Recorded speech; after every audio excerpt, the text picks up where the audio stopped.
Alright, for today's video we're going to review how to convert from fractions, decimals, and percents.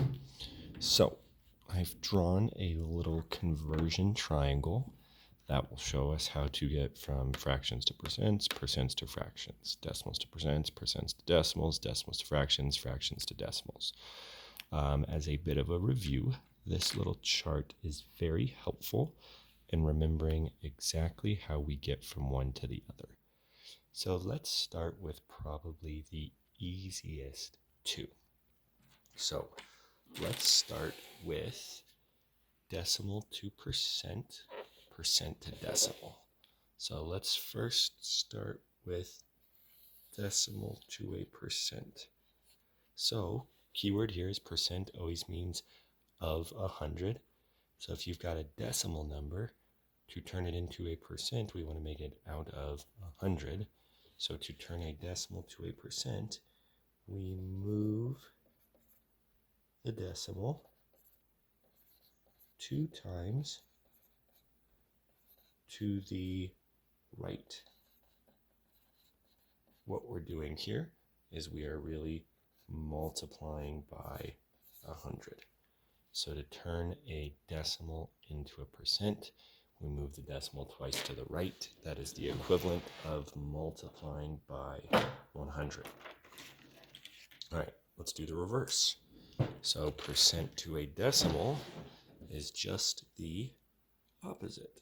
So a percent to a decimal, percent's already out of 100, so instead of moving the decimal 2 to the right, we move the decimal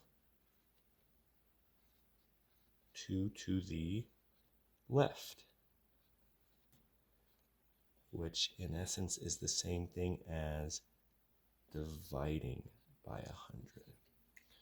So to turn a decimal to a percent, move it to the right twice. To turn a percent to a decimal, move it to the left twice. We can just look at a real quick example.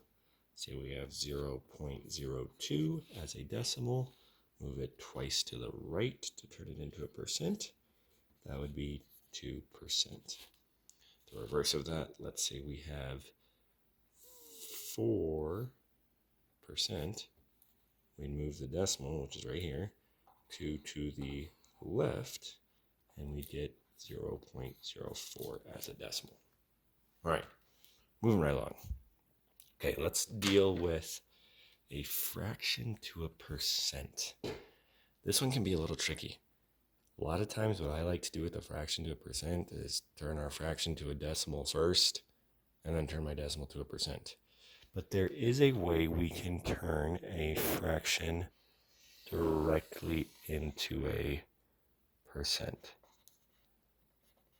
All right, so first things first, turn any mixed numbers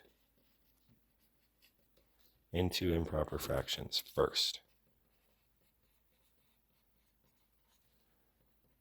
Then multiply by 100% over 1.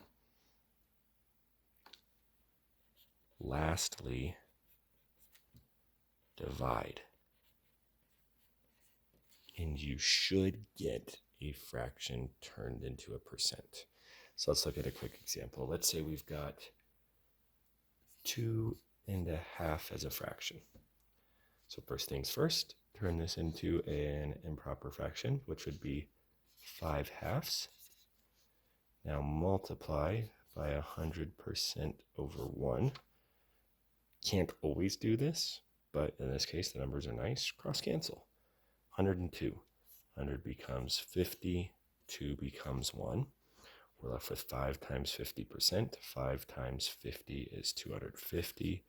So 2.5 is 250%. So there's one way to turn a fraction into a percent. All right, let's look at the reverse. A percent into a fraction. Most percents are going to be nice.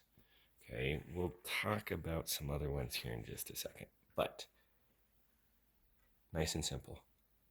Put the percent over 100.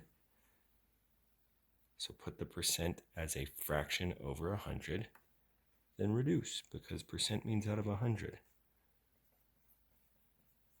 So if we've got 12%, that means 12 out of 100, put it over 100, and then reduce. We'd be able to reduce this by 4/4. 12 divided by 4 gives us 3. 100 divided by 4 gives us 25. We get the reduced fraction 3/25. Now I want to show you something that can be a little tricky and can mess people up.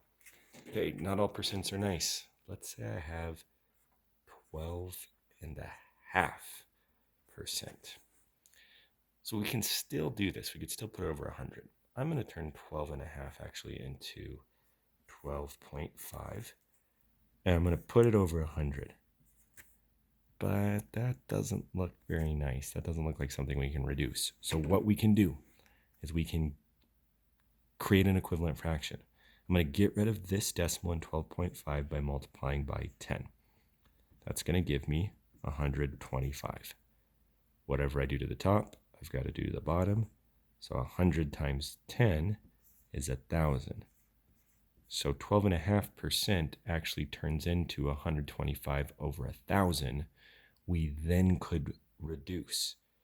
So 125 and 1,000 both are actually divisible by 125. And when you do that, you'd actually get down to 1/8. So if you're dealing with a decimal percentage, right, because this was a percent, if you're dealing with a decimal percentage, create an equivalent fraction and then reduce. Okay? All right, last one. Last two parts. Fraction to a decimal and decimal to a fraction. So let's start with a decimal to a fraction. Okay, this one we're going to keep fairly simple. If you can read it, you can write it.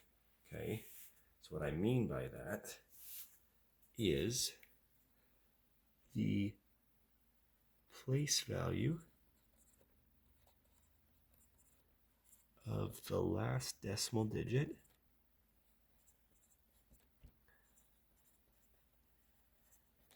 is your denominator. The digits that make up your decimal are the numerator. And then, of course, because we're turning it into a fraction, reduce. Okay, so place value of the last decimal digit is the denominator. The digits that make up your decimal number is your numerator, and then reduce. One thing I want you to be careful with, and we'll deal with an example in just a second, is if you're dealing with a mixed number, and we'll look at that in just a second. So let's say you have 0.037. So place value of the last decimal digit, we got tenths, hundredths, thousandths. So this is in the thousands place. The decimal digits themselves make up your numerator. So this would be 37 over 1,000. I chose a fairly nice number because I don't believe you can reduce that, considering that 37, right, is a prime number. So be careful. Let's say we have 1.27. So anytime you're dealing with digits to the left of the decimal, it means you have a whole number, which means you have, if you're turning it into a fraction, you have a mixed number. So here I would set the 1 aside as our whole number. Don't forget about it. It's very easy to forget about it. Then we look. The 7 is in the hundredths place, so that's our denominator.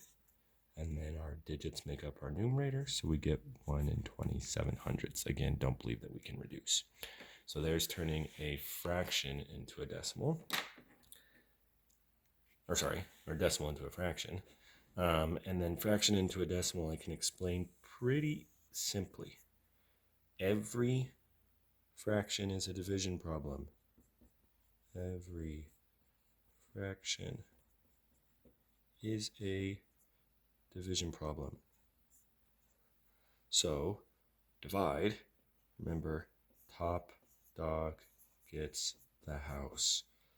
So if we add the fraction 1/3, we divide, top dog gets the house. 1 divided by 3, you're going to need a decimal, place holding zeros, and then divide. Okay? If your fraction happens to be a mixed number, turn mixed numbers into improper first. That's going to build that whole number into your fraction, which will then build it into your decimal. So this little triangle of conversions can help you get from fractions to decimals to percents in any order.